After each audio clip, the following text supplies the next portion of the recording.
In the autumn of 1986, the sleepy coastal town of Greywater was forgotten by time, nestled between steep cliffs in the unforgiving Atlantic Ocean. For centuries, fishermen whispered of ancient, unseen forces beneath the waves. Most dismissed these stories as local superstitions, until the night of October 31st, when a mysterious signal was received by the town's old radio tower. For 3 nights, the signal hummed. No one knew where it came from or what it meant. All they knew was that the air grew thick with tension and the sea seemed to churn with an unnatural hunger. The town's old archivist, Ezra Caldwell, had long been obsessed with these ancient tales. On Halloween night, accompanied by a group of misfits and skeptics, he ventured into the depths of the town's abandoned research facility, which stood on the cliffs. It was said that in the 1930s, it was used for government experiments that went horribly wrong.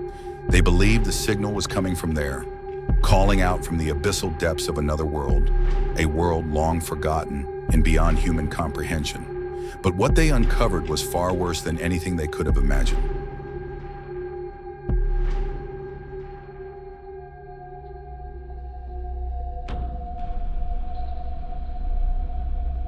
The Greywater Research Institute had been closed for decades. Now its halls echoed with silence, filled with the scent of mildew and decay. Ezra, lantern in hand, led the way, followed closely by a small crew. Angela, a local radio host, Jacob, a young mechanic with a knack for electronics, and Father O'Malley, the town's aging priest who feared the forces at work but felt an obligation to fight them. Deep within the facility, they found documents outlining classified experiments. The Institute had attempted to communicate with something beneath the sea, something they referred to as the abyssal intelligence. The experiments, the documents revealed, had abruptly ended after a disaster in 1935 when an entire research team vanished. It was clear whatever had been reached through their signals was not friendly. As they explored deeper, Jacob noticed his radio had begun to hum, just like the signal that had plagued the town. The group followed the sound to a large, ancient-looking machine, dormant for years but now flickering with life.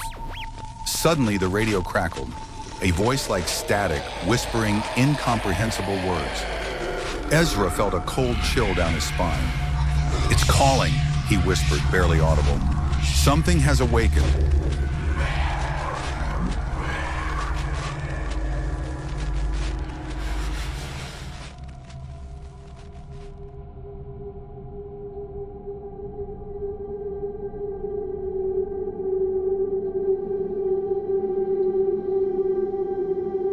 The signal grew stronger the further they descended into the bowels of the research facility, into a section that hadn't been mapped.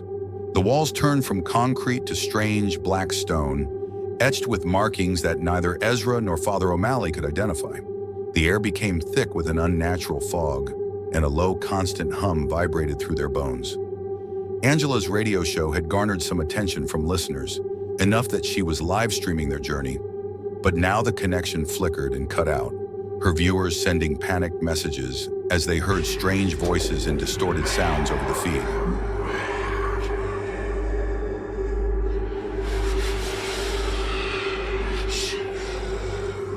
The group soon found themselves in a vast underground chamber, where the machine's design became increasingly alien. In the center of the room was a massive, circular portal, its surface rippling like liquid, reflecting strange constellations of stars unknown to Earth. The machine, once a tool to reach beyond, had now become a gateway, and something was coming through. As the portal pulsed and expanded, something immense and incomprehensible began to emerge. Tentacles of shadow and light twisted from the abyss, pulling themselves into the room. The air grew cold, and a deep, otherworldly growl reverberated from the portal. It was the abyssal intelligence, a being beyond time and space, older than the stars themselves.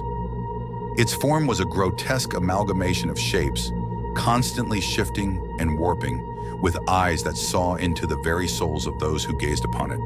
Angela screamed as the creature whispered in an ancient language that bypassed the ears and went straight to the mind. Father O'Malley began to chant prayers, his voice trembling, but it was clear they were powerless against this force. Ezra, however, remained transfixed. He had spent his entire life searching for the truth about the abyss, and now it was before him. But as he stared into the depths of the creature's infinite gaze, he understood the truth. Mankind was never meant to know what lay beneath the surface. Knowledge was a curse. The being unleashed a sound that shook the very earth. The chamber began to collapse, and the portal started to widen, threatening to engulf the town above. Ezra knew what he had to do. With a final look at his companions, he hurled himself toward the control panel, smashing the device that powered the machine. In an instant, the portal closed, and the creature was sucked back into the abyss with an unholy screech. The room fell silent.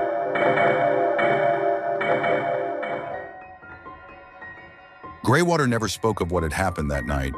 The town had suffered a series of unexplained collapses, and the few survivors of the expedition were never the same. Angela left town, Father O'Malley disappeared, and Jacob never spoke again.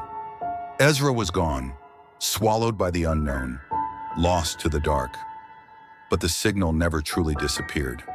On cold autumn nights when the wind howled over the cliffs, you could still hear the faint hum of the abyss calling, waiting for someone else to listen.